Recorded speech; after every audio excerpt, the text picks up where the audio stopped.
Om.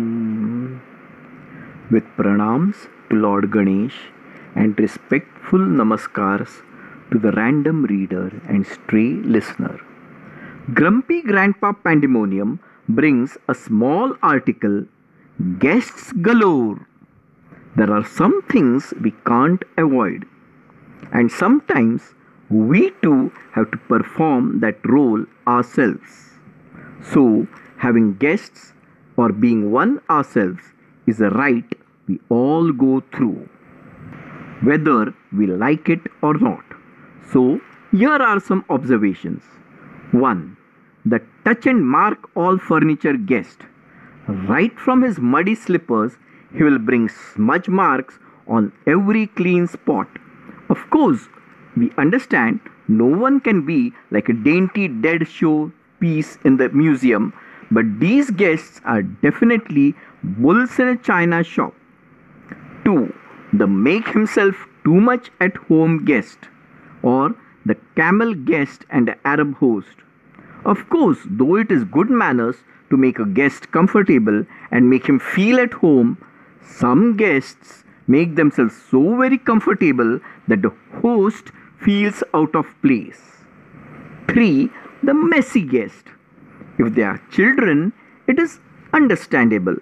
But how do you scold an egoistic adult or sensitive teenager that they are messing up your home?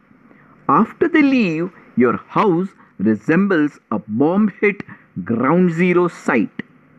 4. The zombie guest. Neither he nor you know why he has come. Any efforts to engage him in conversation is useless. You just have to sit in meditation until he leaves. 5th, they're just leaving in half a minute, but staying for many hours guests, or the always in a hurry guest. They come in such a hurry to leave that you wonder why they bothered to come at all. And while you are rethinking whether to give them only tea, they stay so long until they finish all the snacks and stay until dinner. So why did they come? Just only to impress how busy they are? 6. The overstaying guest. We pray such guests should leave. They may not be bad or messy or zombies. They only don't know when to leave. 7. The hide and seek or never keep back things where they were guest. They will never keep things back in the original place. You have to seek all the items they have used in your house at the weirdest places to keep them back where you had originally kept them. One guest had kept the sugar bowl and gas lighter next to the washing detergent powder. I failed to find any logic except that they wanted me to go on a search spree early next morning. Nothing is missing, only misplaced. 8. The embarrassing guest. I am not a snob or killjoy, but definitely there are some taboo topics in certain social gatherings or events, such as identifying people or giving personal names to prove your point. But whether through their talk or behavior, they seem hell bent to embarrass you in front of your other guests. 9. The I am more close or special to the host than any other guest, or the clinging guest. Just when you want to look after every guest equally, they will give not so subtle hints through talk or act that they are specially close to you when nothing can be further than the truth. 10. The inquisitive guest.